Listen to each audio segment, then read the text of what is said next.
Is this going to beat a favorite? Well, I don't actually have a favorite in this category. So is this going to become a new favorite? We're going to find out. I've been testing the ROZ hair serum, the milk hair serum. I want to say ROZ, but I think you're supposed to say ROZ. So I've been testing this for almost a month now. People are crazy about it. I got targeted with ads like nuts. It's a celeb stylist backed brand. It's hard to say in a sentence. So I will let you know what's working, what's not working, and then give you my final verdict, all because I really want you to have an honest opinion so you know whether or not you should give this a try or try something else. What's working? Vegan, cruelty-free, silicone-free for those of us that don't like silicones, although sometimes silicones can be great for the hair, just saying. SLS-free, gluten-free, all of the frees. However, what's not so great is they are not disclosing what's inside their fragrance ingredient. I am not about fear mongering here. I am not perfect when it comes to cleaner beauty. I don't really care as much about that as I do about full transparency from a brand. Why? Well, I kind of want to know what I'm putting on my body. Also, I have very sensitive skin, and for us to not have that level of transparency can actually be pretty dangerous for some of us. So, a huge setback.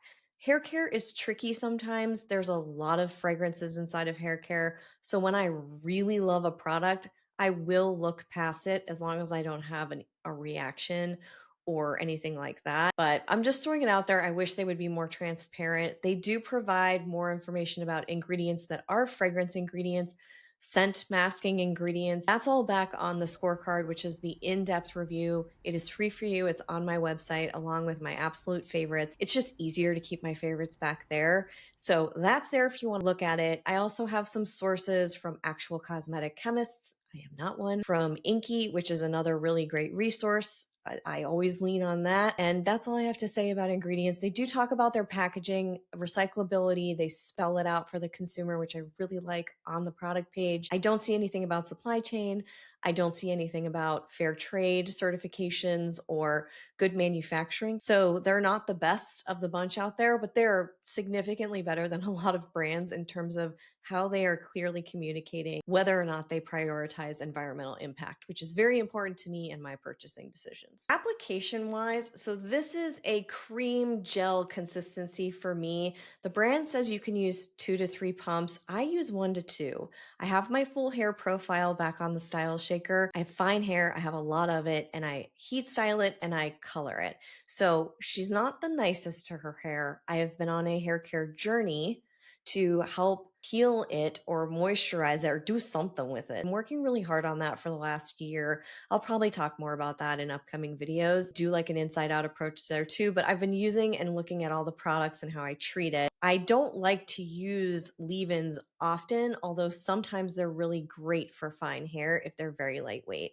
So 1 to 2 pumps works for me. You can put it on dry hair. You can put it on wet hair, obviously. You can use it as a 2-day refresh. There's a lot of information about how you can use it for air drying. I do not air dry my hair. I think it's genuinely confused as to whether or not it should be curly or straight. I've trained it and beat it into submission at this point. So when it tries to air dry, it's just like, I don't know what to do. I don't know what to do. So it doesn't really do what I want it to do. Maybe one day. Maybe one day. But yeah, I use this after I wash my hair. I do use conditioner. This is said to be a serum and a leave-in conditioner, so I feel like it's a hybrid of both. And then I use it after my hair looks a little gross after 2 days. I did that today. I didn't want to do my hair perfectly for this at all. I wanted you to see what it looks like with a little bit of frizz, not perfectly colored, not perfect anything, because it's real. I want to keep it real for you. So 5 out of 5 on the application. It was really easy to apply. The way that this disperses through the hair, which sounds weird possibly, it's so easy. Sometimes things like don't actually get places. I was surprised this didn't have a silicone in it because it moved so well into the bottom strands. I primarily use it for the length of the hair, not so much on top unless I really want to get rid of the frizz. It was raining today. I used it on top. But then I went back outside and it got frizzy again a little bit. It has lots of claims about smoothing, defrizzing, strengthening, and hydrating the hair. It defrizzes, I'll show you in a second, but I would say that's not the best one for me. It's the shine and the smoothing. The scent, I'll just do like a half a pump. That's all I really need for the 2-day refresh. So like maybe a pea-sized amount there. The scent is a very familiar scent for me. It's a hair care scent. I don't know how to explain it. It's almost like a musky, not musky. It's like a floral meets citrus scent. So it's already dried down. It's not sticky. It's not tacky at all. And what I do is I'll just put it through the lengths of the hair, like I mentioned. But to hit, I don't really have a lot on there. It's going to take it and just, brush her down a little bit, control the frizzies on top. They happen, add a little bit more shine, and the scent dissipates, which is great. So I gave it a 3 out of 5 on scents because there's lack of clarity there. Right now, I am in need of a haircut. So we're looking at, I'm almost 4 months at this point. I know you're supposed to go every 6 weeks, but I was growing it out. And then I'm like, wait, I can keep growing it out because it's looking really good. And then you hit that point where you're like, wow, it looks terrible. Do you ever do that? Before you get a haircut, you're like, it's fine. We can go another couple of weeks. And then all of a sudden the next week, you just look insane. Anyway, hair texture here was something that was really interesting. So it's supposed to add shine and definition. It adds shine, it adds definition. Styling tools make a big dent in that for me. However, they don't do the whole thing. I usually have my Dyson and then I use a curling iron. It's a single pass and I do it really fast because I like to smooth the hair after I blow dry it. It not only smooths it, it gets rid of the frizz, but it makes it very manageable because the ends can start to get fluffy and then they just sort of sit like that. They don't plop. That to me is a bit more of a plop for fine hair people. You might understand this. My hair felt like it used to a long time ago in the best way possible. I feel like what's crazy is that it wasn't weighing my hair down. It wasn't making it, sorry that I'm wearing a black sweatshirt, does something. It adds a little bit of definition. And this is day 2 hair at this point. And using something like this, I try not to put a lot on the crown, but at this point, this would start looking more stringy. That's not happening here. So my hair texture, it was much improved. It really liked this, got a 4 out of 5 there. And for the results, there's a lot of claims. So I go into every result with the claim check back on the scorecard, but I can tell you that my hair was smoother. It was silkier. It was absolutely shinier. It's going to be healthier because I am not using my curling iron. I don't need it. I've never had to do that before. It's supposed to be a heat protectant, so I'm watching it. I'm not seeing any additional breakage. It's not a miracle worker, so I still have split ends.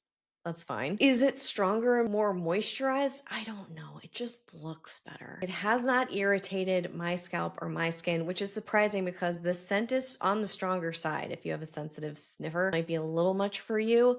Like I mentioned, I haven't had any irritation, so that's really great. And I just love it. And one of the key things for me, one of the ways that I know that this is going to be something that I want to keep is if I call my mom and I say multiple times, I can't stop talking to her about it. I actually want to bring some over and just put it on her head because I'm that crazy about it. So when I'm calling Judy and I'm telling Judy she needs to try it, this is probably the best green light you can get in my studio. Total score here is a 15 out of 20. It has a couple of setbacks in there. I would say it's the scent, the lack of transparency, and for me the frizz wasn't the top, the anti-frizz wasn't the top benefit, but it was absolutely outweighed by everything else that I've seen. My final verdict, when I run out of this, will I buy more? Absolutely. I also like the fact that a little bit is going a long way here, so I'm not worried about running through it too quickly. And did it beat my favorites? I don't have a favorite in this category like this, except for this. So it is the favorite right now. It is on the Britt's Picks list, or if it's not on the Britt's Picks list, depending on when you're watching this, it's going to be in the best of the Style Shaker guide. Britt's Picks are the consolidated list of 20-ish. They're more of my absolute favorites on a personal level, but I wanted to give you the best of guide because there are products out there that maybe I don't reach for them all the time, but they performed really well and they could work for different people who have different hair, different skin type, different everything. If you have tried this product and you liked it or didn't like it, whatever the case may be, I would love to know your opinion. It's so helpful when we're looking at products like this. I'm just one person with fine hair and it worked like a charm for me. So definitely share your opinion below. I love this community for that. I'm going to go test some more products and see if they beat my current favorites. Bye. Oh my God, I just recorded the whole thing without having pressed record. That's fine. I'm fine. Everything's fine.